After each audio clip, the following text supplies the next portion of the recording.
Bonsoir à tous. Nous sommes le jeudi 23 juillet 2020. Merci de votre fidélité à notre antenne dans votre émission qui passe à la loupe l'actualité sur la maladie à coronavirus. Je reçois pour vous professeur Mounirou Salou. Il est bactériologiste, virologue à la faculté des sciences de la santé à l'université de Lomé. Avec l'invité, nous allons évoquer ce thème.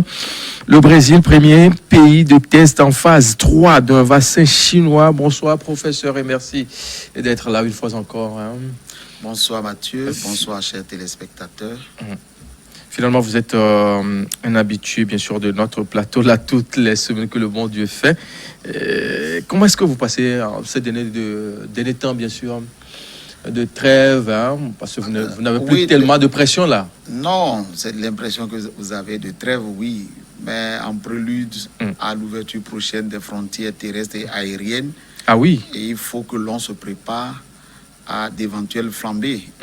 Et donc, c'est cela qui meuble nos journées actuellement pour avoir de très bonnes stratégies qui nous permettent de résister comme par le passé. Donc, c'est peut-être, ça donne l'impression, tant mieux d'être calme, mais nous sommes dans des commissions en train de travailler. L'ouverture des frontières et autres, là, c'est pour quand? On a déjà une date. On va y forcément revenir là-dessus, mais un aperçu aussi général. Non, si on devait se fier au chronogramme de la CEDEAO, mais qui est celui de la crise, c'est à titre indicatif.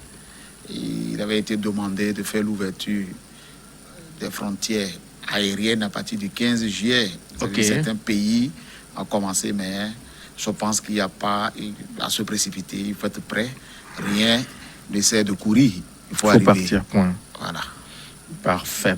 Donc, après l'étape des frontières aériennes, on va peut-être procéder à celles terrestres. Et puis, oui, ce qui est plus compliqué, plus difficile, parce que même là, en ce moment, elles sont fermées, mais nous connaissons la nature de nos frontières. Et quand vous allez ouvrir, je veux que vous ayez juste en projection ce qui va se passer à Flaou, ce qui va se passer à Irakondi, le nombre d'individus qui passent par jour de part et d'autre de ces frontières. Cela demande qu'on soit suffisamment bien préparé pour éviter de grandes catastrophes. Parfait. On va revenir sur le sujet dans le courant de cette émission, mais ce qui nous intéresse au prime abord, c'est ce test-là que le Brésil a commencé par faire, dont il est à l'étape 3, phase 3, bien sûr, d'un vaccin chinois qui en essaie. Phase 3, c'est déjà une bonne nouvelle quand même, non? Oui, dans ce qui constitue les essais cliniques, il y en a 4 phases. Mais donc, quand vous êtes à la phase 3, vous êtes chez l'humain, c'est à la phase d'expérimentation. Et on va donc apprécier la tolérance et autres chez les divers individus. Effectivement, le Brésil est le deuxième pays le plus touché, donc cela ne surprend guère. Le premier, d'ailleurs, sujet candidat à recevoir le vaccin était un médecin, si ma mémoire est bonne, une dame de 27 ans. Ce vaccin du nom de Coronavac, qui est un vaccin. Mais parallèlement au vaccin chinois, il y a aussi d'autres essais avec les Britanniques, où je crois qu'il y a une semaine, on en avait parlé ici, où l'Afrique du Sud aussi est à l'étape d'essais cliniques. Bon, attendons de voir les résultats, mais c'est prometteur quand même. C'est prometteur, hein? Oui, bon, il y a... Parce que l'enjeu, c'est d'avoir un vaccin qui puisse protéger, donc qui puisse induire une protection. Et après, on verra maintenant la durée de cette protection et toutes ces productions à grande échelle pour couvrir. Et donc, c'est déjà bien de faire ces essais vaccinaux en ce moment pour pour nous, c'est déjà même très bon. Une bonne nouvelle. Une bonne nouvelle. Alors, une bonne nouvelle, justement, on va s'intéresser aux différentes étapes, bien sûr, de ce vaccin-là. Oui. La première phase, deuxième phase, troisième phase. Quand on parle, bien sûr, de la première phase, il s'agit de quoi? Qu'est-ce qui est fait à ce niveau? Dans les essais cliniques, avant de faire la phase clinique, vous avez eu tout ce qui est préclinique, in vitro, in vivo chez l'animal. Et lorsque vous venez à la phase 1, 2, 3, ces différentes phases-là permettent donc d'apprécier ce que nous appelons habituellement la pharmacocinétique, la pharmacodynamie, puisque vous apportez quelque chose d'étranger au corps, comment ce quelque chose se comporte, on le suit, comment l'individu réagit. Et la seconde phase aussi, on va regarder un peu le volet de tout ce qui est toxicité, parce que le modèle animal a dit c'est bon, mais il faut le voir maintenant en grandeur nature chez l'humain. Et après, on passe à cette étape maintenant, troisième étape où on va l'administrer chez l'individu cible. Et on va suivre aussi. Et à la phase 4, nous allons faire ce qu'on appelle la pharmacovigilance. C'est-à-dire la surveillance. La surveillance. Bon, on a fait. Le groupe des candidats, par exemple au Brésil, aura pris ce vaccin. Je dis n'importe quoi, peut-être que c'est 30 sujets. On est d'accord que c'est bon. Il faut augmenter maintenant la taille. Et quand on va augmenter la taille, en termes de probabilité, on va augmenter le risque aussi. Et donc, il faut suivre. Et même la taille comment? Le nombre? Le nombre, oui. La taille de la population d'études. Et puis après, même 1 an après, 2 ans, si on utilise des modèles qu'on connaît, on peut se comprendre. Cela se passe avec la poliomyélite. Le vaccin polio, où vous avez, c'est un vaccin vivant qui est atténué. On atténue la virulence et on reproduit la maladie chez les enfants. Sans engendrer les signes. Mais une fois sur 10 millions, vous pouvez tomber sur une paralysie flasque. C'est-à-dire une fois sur 10 millions d'individus vaccinés, vous pouvez tomber sur un individu qui malheureusement fait la maladie. Et pourtant, le vaccin est safe, il est sûr. Donc, c'est parce qu'on a étudié qu'on le sait et qu'on pourra le gérer. Et donc, si par exemple, aujourd'hui, il y a une alerte qui est donnée au Togo pour la poliomyélite, pour dire qu'il y a un cas de poliomyélite, on veut savoir si c'est un virus vaccinal ou si c'est un virus sauvage. Parce que ce n'est pas la même chose. OK. Et donc, ici aussi, on a nos étapes comme ça où on se comporte, c'est la même chose. Donc, face à chaque situation, il faut procéder de cette façon. Oui, c'est-à-dire les essais cliniques, il y a 4 phases. Par exemple, ce qu'on a voulu faire à l'université, on a appelé l'essai de phase 2B. On n'est pas arrivé à la phase 3. Parce qu'il ne s'agit pas ici, à la phase 3, vous allez dire si c'est efficace ou pas. Par rapport à une comparaison, un comparateur. Alors que si vous voyez à l'université ce que nous voulons faire, nous voulons mettre des médicaments qui nous aident à renforcer le système immunitaire. On n'a jamais prononcé qui nous aide à tuer ou à guérir. SARS-CoV-2, non. On veut aider le système immunitaire. Le sujet là, on va en parler forcément, parce que ça fait un débat, c'est intéressant. Il y a tout un tollé, les gens disent beaucoup de choses d'une façon positive, parce qu'on se dit que le miracle est en train de venir du Togo, que nos chercheurs, on a tant critiqué, ont finalement changé les donnes. Vous l'avez dit ici, sans le citer, quand beaucoup de nos compatriotes avaient pensé qu'on n'était pas humble, que voilà un pays qui a trouvé un médicament, qui l'offre gratuitement au Togo, et c'est encore eux, les chercheurs, les médecins, qui refusent de l'utiliser.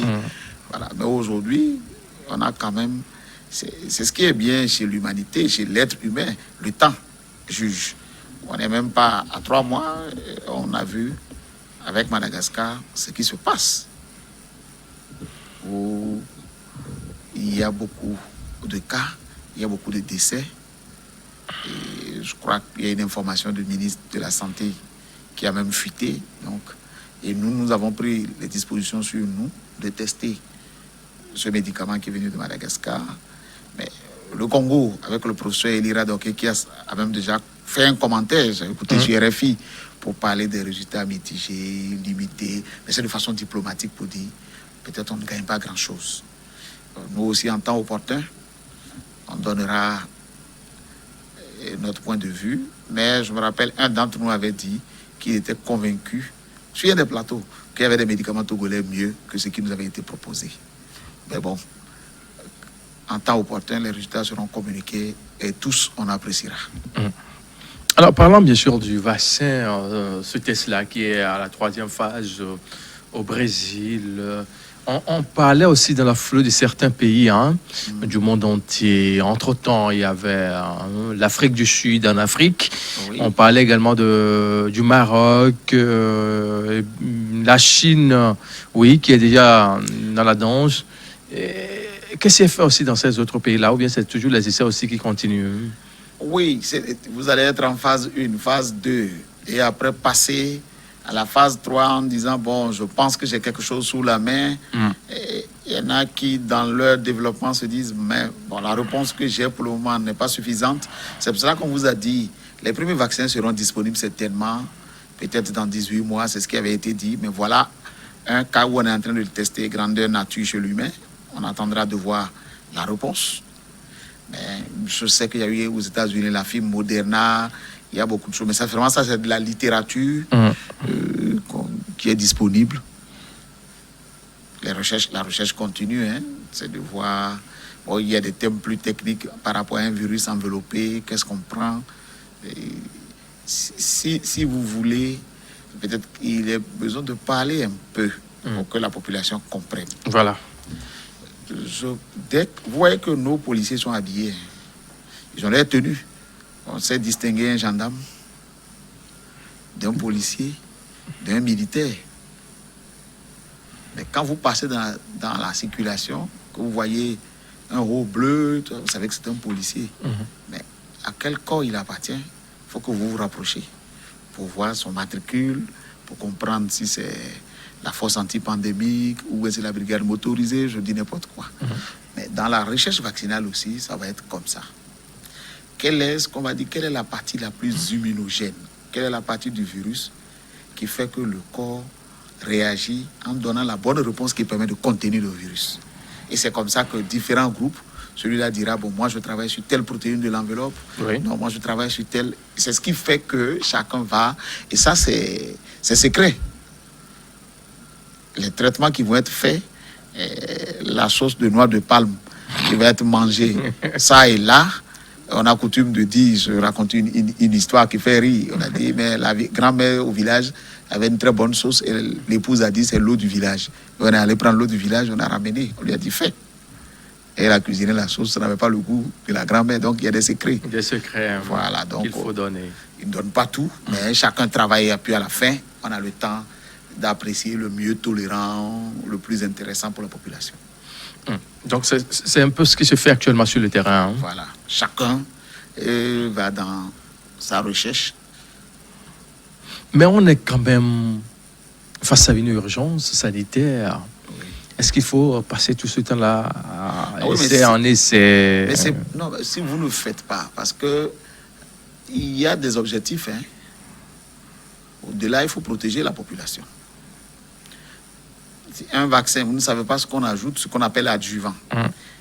Ce qu'on met en complément pour permettre à ce vaccin-là de rester stable et de pouvoir produire l'effet attendu.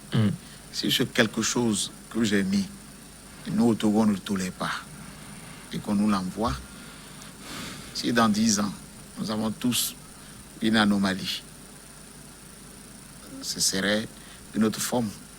Alors on va vous traduire à la justice. Voilà, donc il y aura professeur Salou et son équipe avec les autres. C'est eux qui ont, quand c'est arrivé, ils ont soutenu le ministère de la Santé, la direction de pharmacie, l'autorisation de mise sur le marché a été donnée alors qu'ils n'avaient pas suffisamment lu. Mais bon, c'est vrai qu'on n'est pas à ce niveau.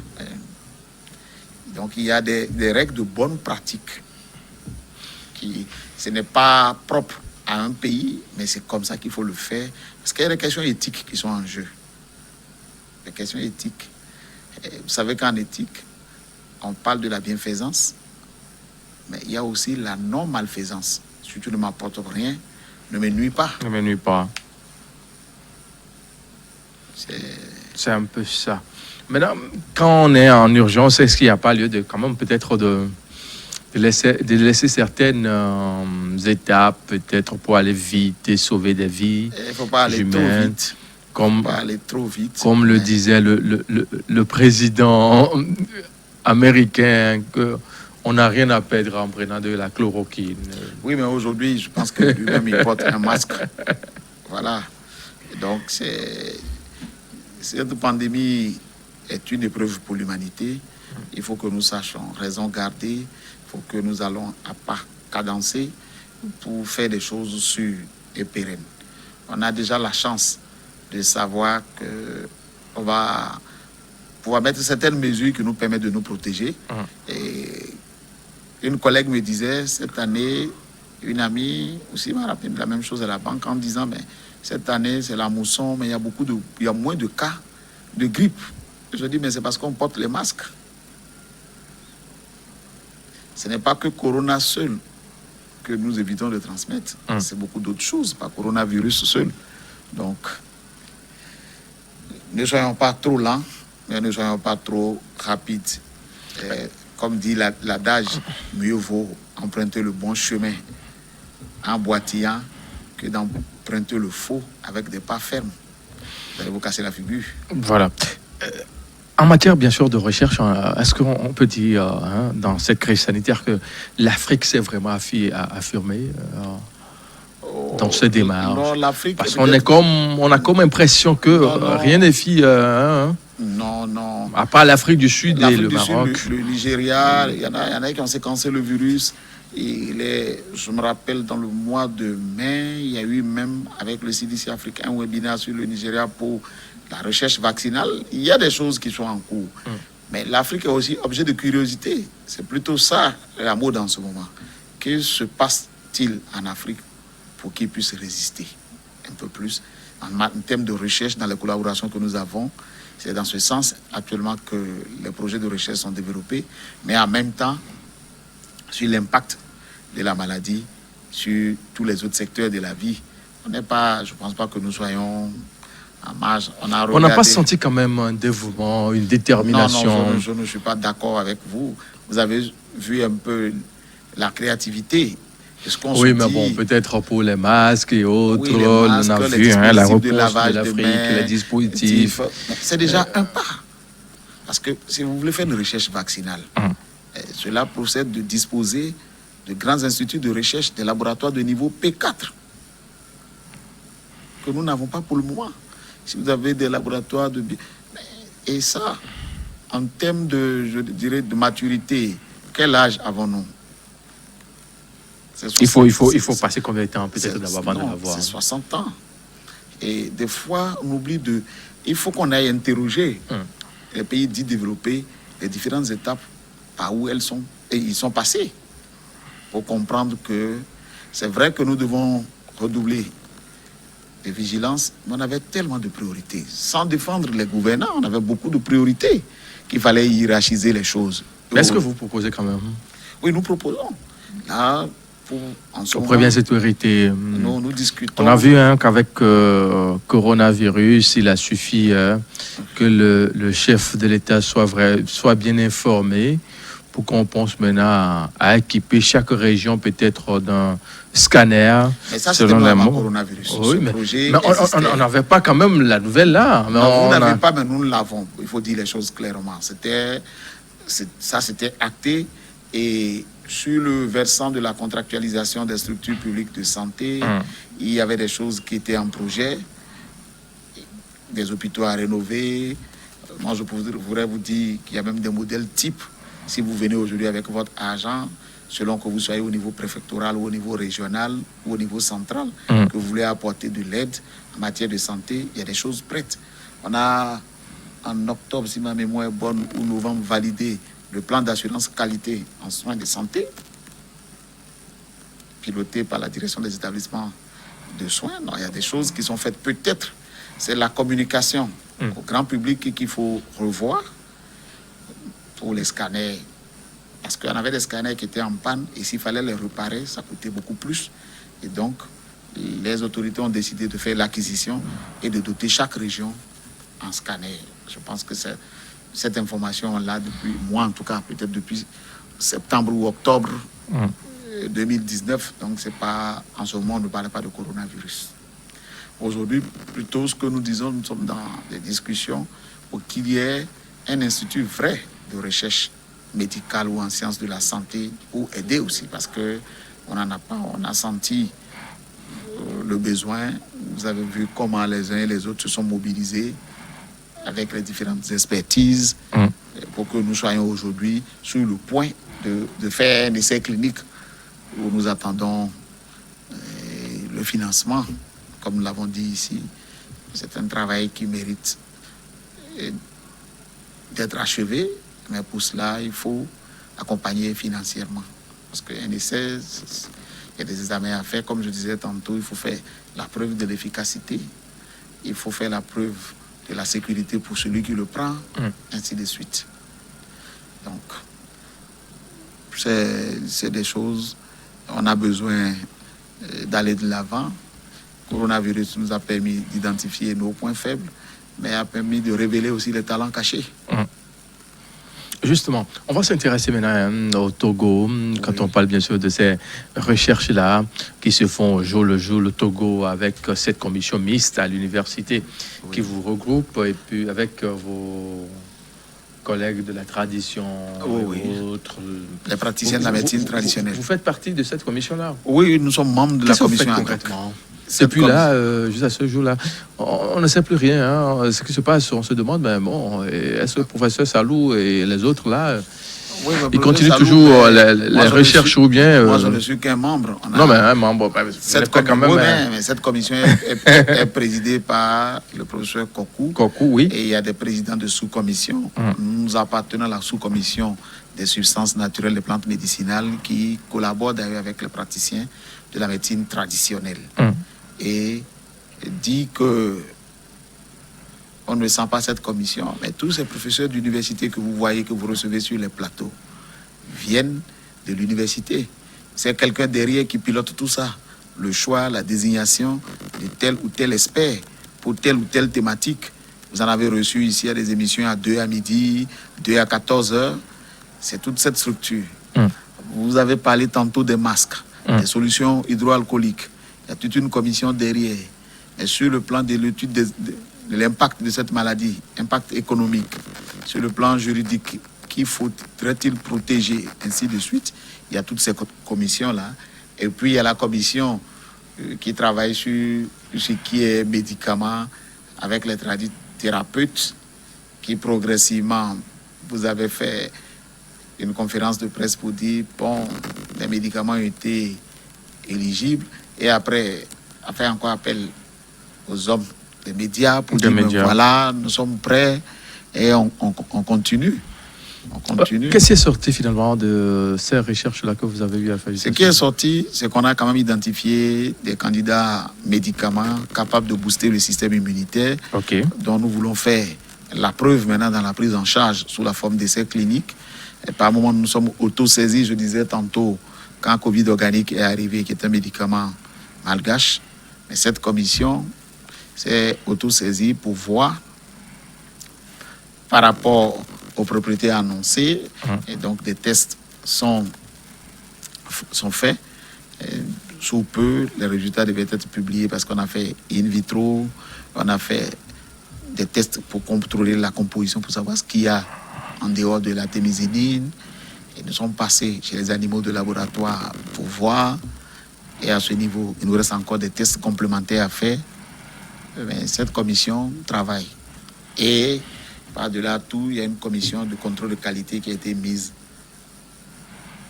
sur place, sur pied, au niveau de l'université aujourd'hui, qui est sollicitée pour voir les bonnes pratiques dans tous les établissements qui produisent les masques artisanaux. Vous avez une équipe qui contrôle tout ça là? Oui. Parce qu'on envoie tous les jours un peu de tout, comme masque. Ceux qui sont autorisés, les structures de production sont visitées, les procédures de fabrication sont analysées, ainsi de suite. Et s'il y a des mesures correctives à apporter, elles sont proposées. Sans oublier tout le travail qui est fait par les membres de la commission scientifique, commission où certains membres émanent de la commission de l'université. Alors, mais il y a une autre information qui nous est parvenue. On dit qu'il y a un produit de trouver, un médicament qui est sorti, qui fera le miracle face à la guérison, au traitement dans tout son ensemble. Peut-être qu'à la place de l'hydroxychloroquine, le Togo va faire sortir un autre médicament qui fera mieux l'affaire. Oui, c'est ce que nous disons. Parce que l'autre chose, dans cet essai clinique d'ailleurs, nous avons positionné l'hydroxychloroquine et l'azithromycine comme, si vous voulez, traitement aussi. C'est ce qu'on a. Pour l'instant, c'est ce qu'on utilise. Mais on a d'autres possibilités thérapeutiques, mais à la fin, il faut les comparer pour voir qui fait mieux que qui. OK. C'est dans cette logique que nous sommes. Et nous serons heureux de promouvoir ce qui est produit naturellement, localement, dont on maîtrise les conditions et que le Togolais soit prioritaire pour sa consommation. Donc, ce qui est lieu de retenir à l'heure actuelle où nous discutons sur ce plateau, le Togo n'a pas trouvé un médicament qui guérit le coronavirus. Non. Et la démarche dans laquelle nous sommes dans la démarche où nous devons proposer des médicaments qui aident le système immunitaire renforcer, à le renforcer, mais à mieux combattre l'ennemi. Puisque quand vous regardez le taux de guérison, vous voyez le nombre de patients guéris à ce jour, nous sommes à 578 pour 806 confirmés. Et comme vous a dit, dans les maladies virales, le process est un peu différent en termes de réponse que dans les maladies bactériennes. Il y a lieu de neutraliser, de faire disparaître le virus, mais en même temps, le système immunitaire produit des éléments qui peuvent être des protéines ou des cellules qui permettent de vite contenir les virus qui sont là, mais aussi de pouvoir s'attaquer aux prochains virus qui vont intégrer l'organisme. C'est pour cela, d'ailleurs, quand on parle d'immuniser, faites le parallèle, renvoyé à ce qui se passe par exemple au Parlement. Quand on dit immunité parlementaire, c'est parce que cet individu est exempt de quelque chose et qu'on ne peut pas le toucher. Donc quand nous parlons d'immunité, ces médicaments vont aider à protéger davantage ces individus qui vont le consommer et aider aussi ceux qui sont infectés, qui le prennent, à vite recouvrer la santé. Et tout cela, on attend encore un peu, hein? Oui, on attend un peu. Mais si M. Mathieu nous sort les sous très rapidement, nous avons projeté de commencer l'essai clinique en septembre. Oui, et dans moins de 3 mois, 2 mois. Oui, on a besoin de 12 semaines pour dérouler. Oui. Et nous avions dit que les premiers délivrables devaient être pour, en tout cas, première réponse début janvier. Et on pourrait aller jusqu'à mars-avril pour les résultats définitifs. C'est ce qui avait été dit. Parfait. Donc, c'est les moyens maintenant. Hein? Le nerf de la guerre, c'est l'argent. Et c'est là où on a besoin de tout le monde. On a besoin des philanthropes. On a besoin de tous ceux qui peuvent agir pour une cause nationale. Et vous n'êtes pas exclus, nous ne sommes pas exclus. On va quand même essayer de mobiliser, hein, comme on le dit, chez les corps habillés. On va mobiliser la troupe pour pouvoir peut-être renforcer la mobilisation. Les 400 milliards, les gens n'ont pas tellement donné. On va encore commencer par demander les aides, ça et là, pour sauver des vies. Chacun a son rôle à jouer. Hein. Oui, a son rôle à jouer. Ceux qui savent mobiliser et galvaniser les troupes en temps opportun feront leur travail. Nous autres, techniciens, serait sur le terrain et faire le travail qu'il faut. Comme vous l'avez dit, nous nous occupons des micro-organismes, notamment des bactéries et des virus. C'est ce que nous avons appris à faire et parler de médicaments. Parfait. Mesdames, messieurs, nous allons cette fois-ci essayer d'analyser les chiffres. Jeter un coup d'œil sur les chiffres en date, bien sûr, du 22 juillet 2020 au Togo.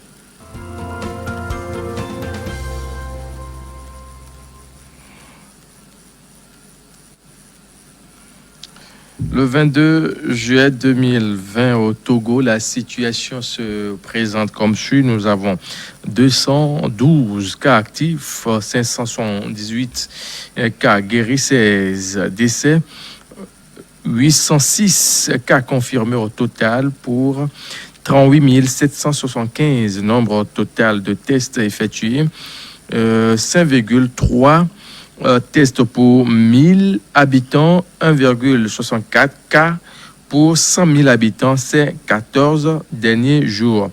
Un petit détail de ces chiffres pour dire que 16 des 325 personnes testées sont positives, portant le nombre total de cas positifs à 806. Ces 16 personnes dont les âges sont compris entre 5 et 60 ans se répartissent comme suit. Nous avons 10 cas parmi les contacts.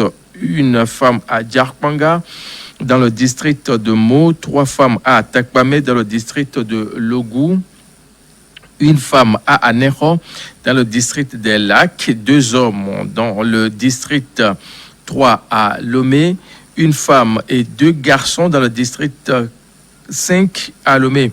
Il faut noter dans la foulée que 2 cas parmi les voyageurs, une femme à Kara dans le district de la Kosa et un homme à Elavaillon dans le district de Les Mono.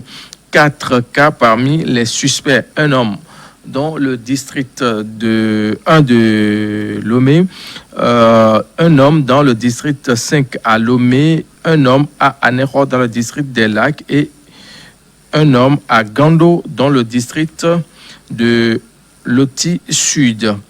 Il faut souligner qu'on a 18 nouveaux guéris qui ont porté le nombre total à 578. Le nombre total des patients guéris de Covid-19 au Togo à date bien sûr de 22 juillet 2020. Un décès a été enregistré portant le nombre total de décès à 16. Un décès, c'est... Qu'est-ce qui s'est passé encore? Bon, il y a eu un décès. Ça fait longtemps, hein, Oui. on n'en a plus parlé. Donc, On était tranquille dans nos peaux. Voilà, les détails vont être apportés, mais je me rappelle qu'à la réunion de mercredi, on n'avait pas eu de grandes, je veux dire, inquiétudes. Oui. Mais certainement, c'est demain à la réunion, nous aurons de plus amples informations sur la réunion de vendredi, puisque nous nous retrouvons le lundi, le mercredi et le vendredi. Peut-être que c'est une personne qui avait une comorbidité, on saura. Des gens qui traînent avec d'autres pathologies avant peut-être d'être hospitalisés dans le cadre de cette maladie. Puisque la publication des résultats se fait à 20h, donc c'est hier à 20h. Oui. Et on y reviendra, hein, forcément pour ces détails-là. S'il y a quelque chose de particulier, on reviendra là-dessus. Justement, comment se présente le terrain dans les... Non, nous sommes dans quand même une tendance stable. Oui. Pour cette période.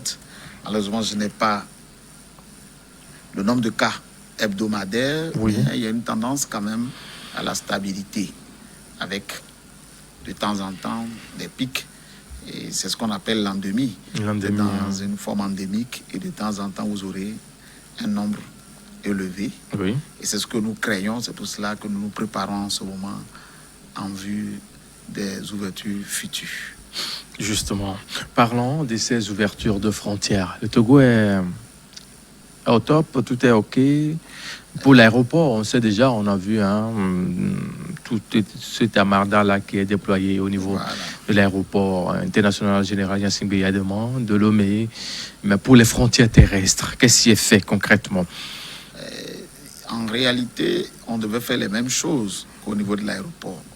Mais la question que tous les pays d'Afrique de l'Ouest se posent, est-ce que nous avons la capacité de pouvoir contenir, gérer le flot de ces personnes qui vont et qui viennent? On a un espace qui est très peu accidenté, qui fait que les populations se déplacent aisément. Ce n'est pas comme en Afrique centrale où vous avez beaucoup de défis liés aux conditions naturelles.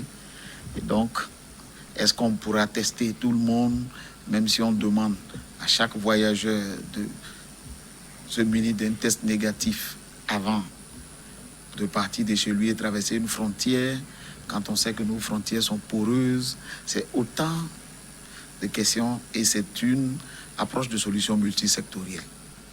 C'est pour cela que peut-être les choses prennent un peu de temps, parce que c'est chaque entité, chaque partie prenante qui devrait, sous son angle, l'analyser et qu'à la fin, tout soit fondu et qu'on donne un modus operandi qui sied à tout le monde. Ce qui veut dire que dans la sous-région, il faut qu'on arrive à coaliser les efforts. Hein? Oui, les efforts sont faits dans ce sens. Il y a les réunions des ministres du commerce, transport, et les réunions des ministres de la santé avec des directives.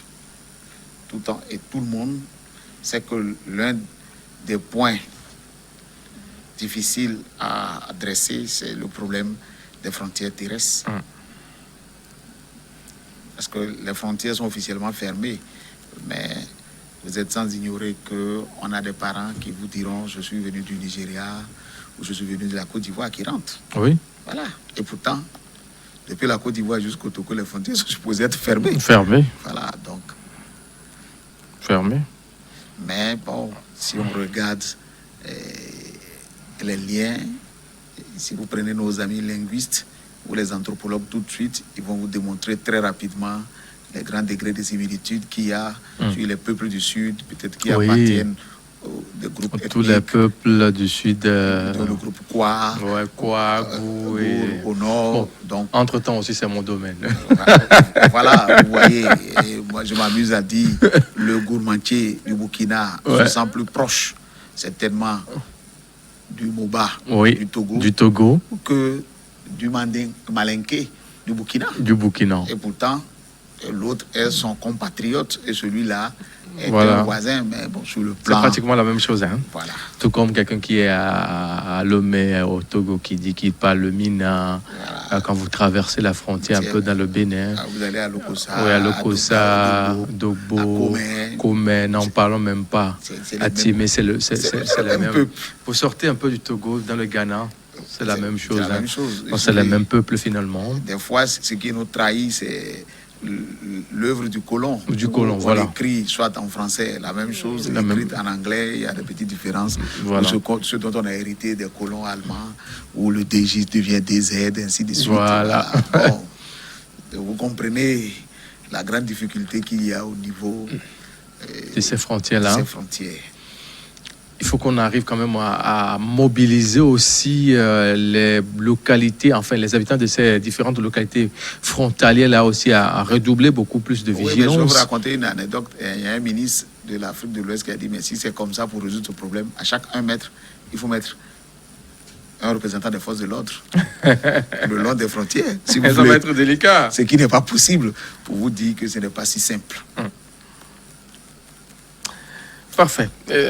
On va s'intéresser un peu au port du masque au Togo, qui depuis quelques jours, on est passé à une phase de sanction quand vous ne le portez pas convenablement, parce que j'ai eu constaté avec les forces anti-pandémie que même si ceux qui se donnent du plaisir à descendre un peu au niveau du menton sont aussi sanctionnés, justement face à l'urgence sanitaire.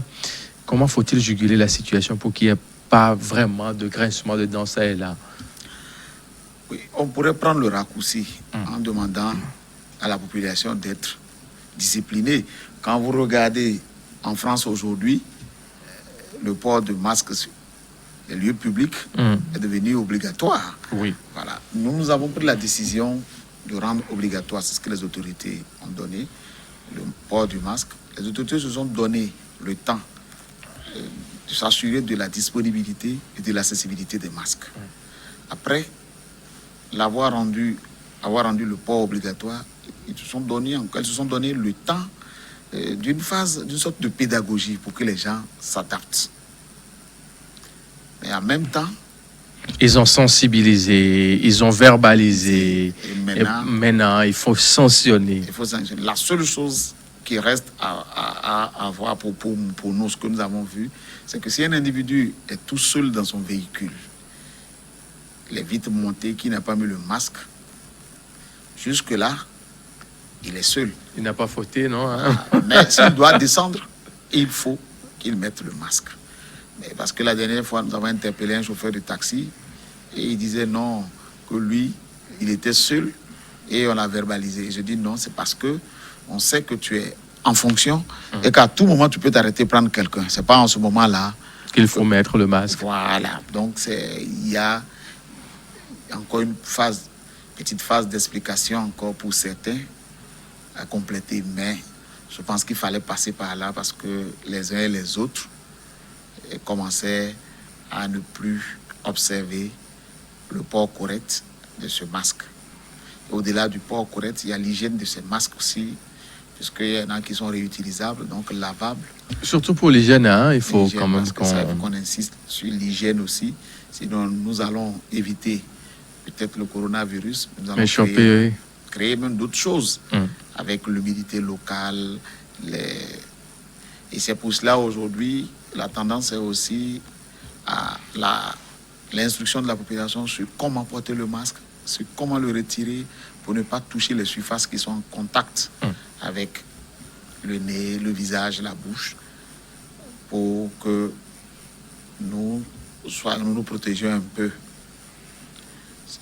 C'est des éléments qui sont à mettre dans la sensibilisation. Mais en même temps, homme de médias que vous êtes, il faut que nous réfléchissions sur d'autres façons de sensibiliser aussi. C'est vrai que nous passons à la télé, mais nous pensons aujourd'hui, pour notre part, que celui qui sait lire et écrire a suffisamment accès à l'information. Beaucoup de choses ont été dites, beaucoup de choses ont été faites. Mais dans les confins du Togo, dans nos villages, je le dis, je répète, lorsque vous arrivez, en tout cas pour nous, notre contrée que je connais bien, c'est de l'eau qui est mise dans un gobelet et celui qui vous accueille boit d'abord pour vous garantir que ce n'est pas toxique. Et si vous êtes 3-4, le même gobelet devait pouvoir circuler. Ça, c'est le partage. Voilà, et donc la maladie est vite... Alors que c'est un voyageur qui vient d'arriver, si nous savons que les voyageurs sont plus à risque, c'est autant de points sur lesquels on devait pouvoir agir. Donc, c'est des choses qu'il faut revoir. Hein? Qu'il faut revoir. Il faut qu'on aille maintenant dans les populations. Au niveau communautaire, au niveau des leaders communautaires, aller au niveau des populations, parce que le pays riposte, c'est bien, mais il ne faut pas qu'on baisse la garde et qu'on pense qu'il n'y a rien. Je sais qu'aujourd'hui, il y a des préfets qui se battent pour ne pas qu'il y ait des cas, en plus dans leur aire géographique, qui relèvent de leurs compétences. Mais il faut que nous tous, nous nous unissons pour mener cette lutte-là en ayant à l'esprit que Covid-19 ne passera pas par moi. Et il faut aussi peut-être interpeller les maires, les maires, puisqu'on a voté pour les maires. Oui, les élus locaux, c'est important, les circonscriptions locales. Pour les villes, ce n'est pas aussi grave, hein, mais pour les maires qui sont dans des localités aussi éloignées les communes rurales. Non, mais je pense que pour le peu que moi j'ai vu, ça fait 2 week-ends déjà, je suis sorti de Lomé. Ben, vous voyez les spots publicitaires. Mais maintenant, comme vous le dites, dans les faits, il faut que cela soit visible. Parce qu'on soutient, on apporte ci pour le lavage des mains, on apporte ça, on apporte des masques. Il faut que les uns et les autres l'utilisent réellement.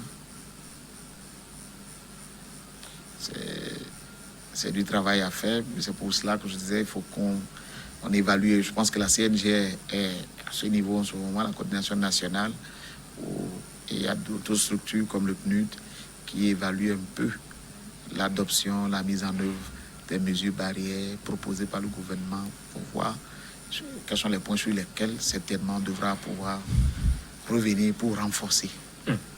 Il y a un communiqué qui a été signé aujourd'hui même par votre président. Je veux parler de l'Université de Lomé. Oui. Sur la reprise. Sur la reprise en présentiel à partir de lundi prochain. Oui. Vous confirmez, hein? Oui. Et on commence d'abord avec les établissements. J'ai vu CIC, voilà. ISICA. C'est une stratégie, il y a une vision derrière, peut-être en allant avec les petits effectifs dans un premier temps. Parce que l'Université de Lomé, c'est quand même 65 000 étudiants. C'est vrai que dans les conditions normales, les 65 000 étudiants ne sont pas présents en même temps. Oui. Mais c'est un gros effectif quand même. Et donc, il faut trouver des moyens pour pouvoir faire observer les mesures barrières. Et pour notre part, ces coûts-là viendront en complément de ce qui est fait en ce moment. Justement en ligne, hein? En ligne, parce que les étudiants nous l'ont dit, apprécier. C'est vrai qu'après, sous un autre angle, lorsque vous partagez une version numérique d'un enseignement et que vous faites accompagner d'un diaporama qui est commenté, mais c'est comme si l'élève se retrouvait dans la classe autant de fois qu'il voulait, puisque chaque fois qu'il a besoin, il peut donc visionner, écouter les explications de l'enseignant. Et cela nous amène à réfléchir déjà sur le futur très proche, comment organiser ces choses-là, peut-être qu'il y ait des séances de recadrage juste pour discuter, parce qu'on donne l'opportunité aux étudiants de poser des questions. Et si pour l'enseignant, c'est les mêmes questions qui reviennent, et pourquoi pas ne pas les prendre maintenant en des petits groupes pour pouvoir traiter la question. C'est des choses que Covid nous apprend. Et tout ce coup-là, ça va prendre combien de temps à peu près en présentiel? Oui. Puisque parce qu'il y a les examens en ligne, on a fait déjà plus d'un mois. Hein? Oui. Mais bon, on est parti certainement pour fin août. Et il y a les examens à programmer. Il y a l'examen de mousson. Il y en a qui n'avaient pas achevé à Harmattan. C'est ça la grande complexité, mais je pense que la force de l'homme, c'est de pouvoir s'adapter à toutes les situations. Et ici, l'effort sera fait pour que ce qui est donné à l'étudiant soit consistant et lui permette d'aborder l'année supérieure, le cycle supérieur, de façon à être à l'aise. Mais avec le LMD, ça va être un peu compliqué, hein, parce que c'est une question de cumulatif, il faut cumuler. Justement, c'est ce que l'université veut éviter. Sinon, on aurait pu prendre la décision sèche de dire, bon, on reprend. Et si on reprend... Ça va être compliqué. Ça va être compliqué, donc. Professeur Salou, on est pratiquement à la fin de l'émission. En 30 secondes, qu'allons-nous retenir de... Discipline, discipline. Faisons l'effort d'observer les mesures barrières. Sensibilisons autrement, surtout dans les zones les plus reculées. La maladie est avec nous et il faut que nous l'intégrions et que nous soyons responsables. Responsabilité individuelle, responsabilité collective. Il faut qu'on apprenne bien sûr à vivre avec la maladie, hein? Absolument. Comme vous nous conseillez depuis quelques moments. Oui. Bon retour chez vous. Merci beaucoup. Merci à vous aussi, amis téléspectateurs. C'est fini pour aujourd'hui. Professeur Mounero Salou, il est professeur de bactériologie et de virologie à la faculté des sciences et de la santé à l'université de Lomé. Derrière nous, c'est le journal. À très vite.